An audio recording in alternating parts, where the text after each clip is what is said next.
Hello friends, welcome to study with Raj. आज हम लोग इस वीडियो में पाइथागोरस प्रमेय यानी पाइथागोरस थ्योरम के बारे में डिटेल में बात करेंगे।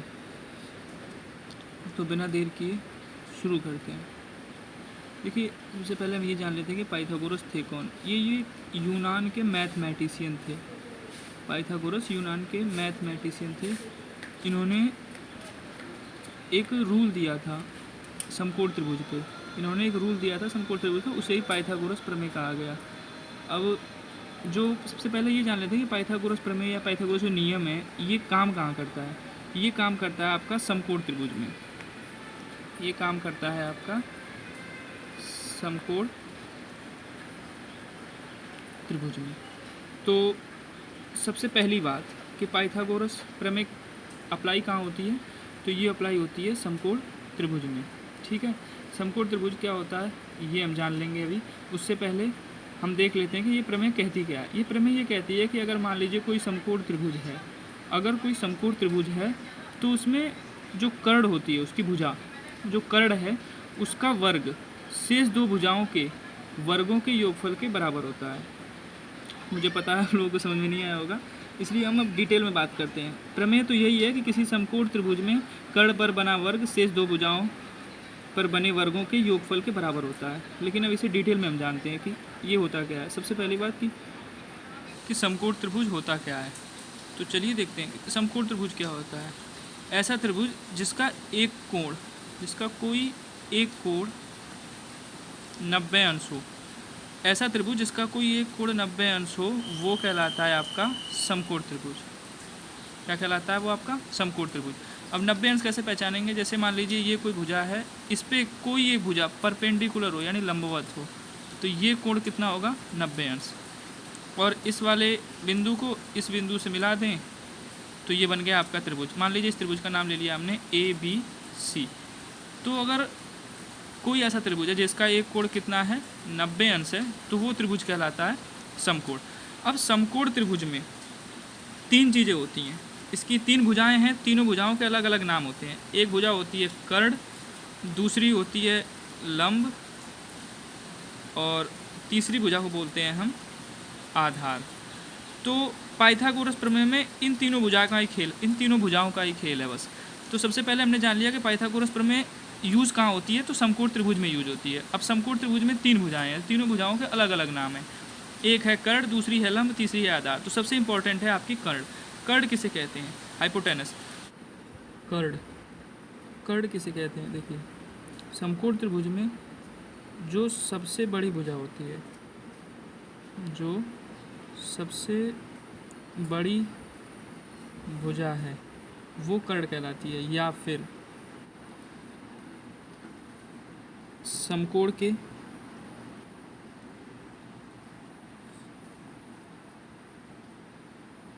के सामने वाले भुजा,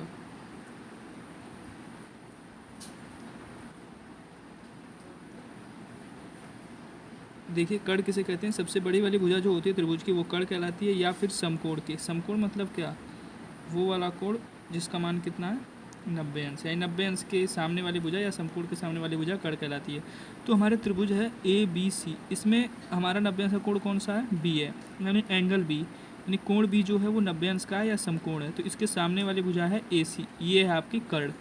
फिर होती है लंब और आधार। तो बची दो भुजाएं AB और BC। AC तो कर्ण है और BC, इन दोनों में से कोई भी लंब हो सकता है, कोई भी आधार हो सकता है। लेकिन नोट में अगर कोण दिया हो, अगर कोई कोण दिया हो तब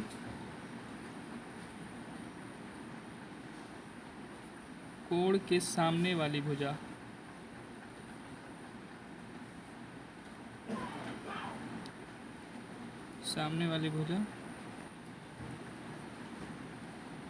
लंब कहलाती है।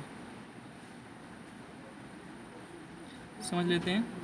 कर्ण तो समझ में आ गया कि 90 अंश से कोण के सामने वाली भुजा कर्ण कहलाती है। अब शेष दो भुजाएं बची हैं, तो इनमें से अगर कोण नहीं दिया है कोई, तो कोई भी लंब कोई भी आधार हो सकती है। लेकिन अगर कोई कोण दिया है तो कोण जो है जो कोण दिया है उसके जो सामने वाली भुजा है वही क्या कहलाएगी, लंब कहलाएगी। जैसे ट्रिग्नोमेट्री में होता है, जैसे मान लीजिए दे दिया साइन ए, साइन ए बराबर क्या होगा, तो हमें पता है साइन थीटा बराबर होता है लंब बटे कर्ण। तो साइन ए यानी त्रिभुज ए बी सी में पूछा है, तो साइन ए बराबर होता है, हमें पता है लंब बटे कर्ण होता है। कर्ण तो वही होगा ए सी, यानी कर्ण की जगह तो हम लिख देंगे ए सी, लेकिन लंब क्या होगा।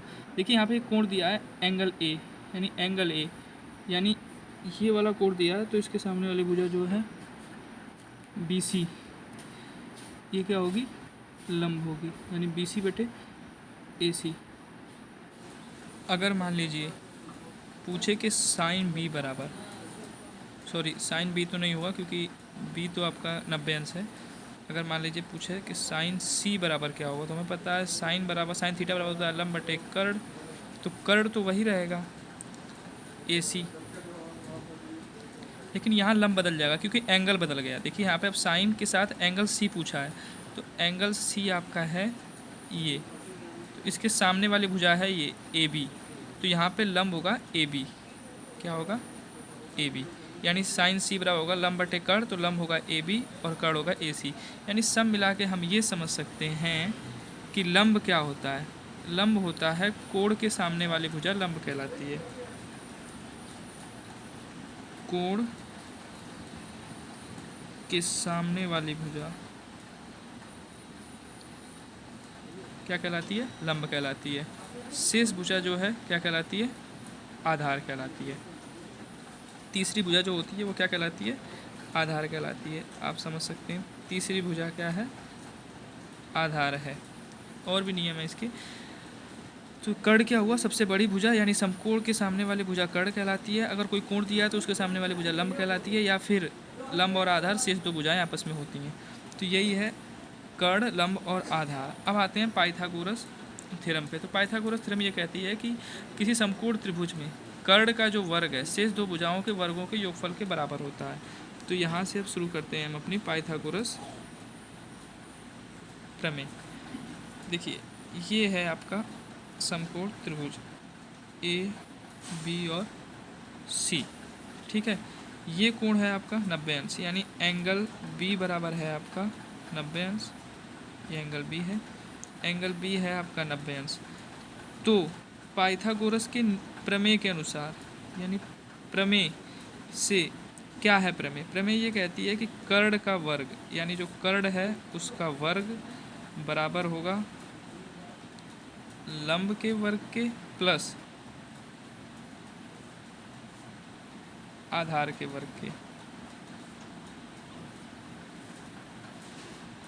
आधार के वर्ग के। यानी प्रमेय के अनुसार यहाँ पे कर्ण कौन है, ए सी, यानी ए सी का वर्ग बराबर होगा किसके, लंब के। तो लंब ए बी और बी सी कोई भी ले सकते हैं, तो हमने लंब ले लिया क्या, ए बी, यानी ए बी का वर्ग प्लस बी सी का वर्ग। यानी पाइथागोरस प्रमेय ये कहती है कि कोई समकोण त्रिभुज है तो वहाँ पे जो कर्ण है उसका वर्ग बराबर होता है शेष दोनों भुजाओं के वर्गों के योगफल के।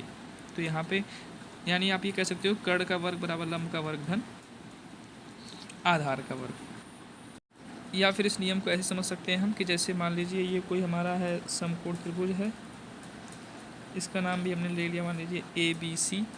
तो ये जो भुजा है आपकी कर्ण, अच्छा वर्ग क्या होता है, वर्ग एक चतुर्भुज होता है जिसकी चारों भुजाएं आपस में बराबर होती हैं। तो पाइथागोरस ने इस हिसाब से बताया था कि अगर मान लीजिए कोई समकोण त्रिभुज है तो उसकी जो भुजा है कर्ण, इस पे बना वर्ग, यानी जितनी बड़ी ये भुजा है इतना बड़ी बड़ी भुजाएं लेके एक वर्ग बनाते हैं अगर हम, तो इस वर्ग का जो एरिया होगा यानी क्षेत्रफल होगा वो इन दोनों जो भुजाएं हैं इन दोनों के भुजाओं से जो वर्ग बनेगा उनके क्षेत्रफल के बराबर होगा। मान लीजिए इसका एरिया हमने ले लिया ए, तो ये बराबर होगा किसके, A1 और A2 के योगफल के, ये उन्होंने कहा था। लेकिन हमें समझना ये है कि पाइथागोरस ने ये कहा था कि कर्ण का वर्ग बराबर होता है लंब का वर्ग प्लस आधार का वर्ग। ये पाइथागोरस थ्योरम है। अच्छा इस पे सवाल कैसे आते हैं, देखिए इस पे सवाल ये आते हैं कि जैसे आपको दे देगा क्वेश्चन नंबर 1 कि दे देगा 4, 5 और 7। बताइए क्या ये जो तीनों नंबर हैं, ये तीनों भुजाओं की, तीन भुजाओं की माप हैं, तो क्या ये समकोण त्रिभुज की भुजाएं हैं? क्या ये समकोण त्रिभुज की भुजाएं हैं? तो देखिए यहाँ पे चेक कैसे करेंगे, इसी वाले फॉर्मूले में रख के, कर्ण का वर्ग बराबर लंब का वर्ग धन आधार का वर्ग। हमने बताया था कर्ण जो होता है सबसे बड़ी भुजा होती है, सबसे बड़ी भुजा कौन है? यहाँ पे 7 है, यानी 7 का वर्ग बराबर होना चाहिए इन दोनों के वर्गों के योगफल के। तो 7 का वर्ग होता है 49, ये होगा 25 और ये होगा 16, जो कि इसके बराबर नहीं होगा। देखिए यानी ये जो तीनों भुजाएं हैं ये समकोण त्रिभुज की भुजाएं नहीं हो सकती। और अगर मान लीजिए जैसे हम चेक करें कि कोई है, तो 6, 8 और 10, 6, 8 और 10, क्या ये समकोण त्रिभुज की भुजाएं हैं? तो देखिए 10 सबसे बड़ी भुजा है, तो 10 का वर्ग बराबर होना चाहिए 6 के वर्ग और 8 के वर्ग के। तो 10 का वर्ग होता है 100, 6 का वर्ग होता है 36, 8 का वर्ग होता है 64, यानी इधर 100 है, तो इन दोनों को भी ऐड करोगे तो इधर भी 100 आएगा, यानी ये बराबर है। इसका मतलब ये जो तीनों भुजाएं हैं 6, 8 और 10, ये एक समकोण त्रिभुज की भुजाएं हैं, यानी इन तीनों भुजाओं से एक समकोण त्रिभुज। और भी बहुत टाइप के सवाल बनते हैं इसमें, तो ये वीडियो ज़्यादा लंबी हो रही है, तो अगली वीडियो में इसके सवालों के बारे में हम लोग डिस्कस करेंगे। अगर आप लोगों को ये वीडियो हेल्पफुल लगती हो, अच्छी लगती हो, तो इसे लाइक करें, सब्सक्राइब करें और शेयर करें। थैंक्स।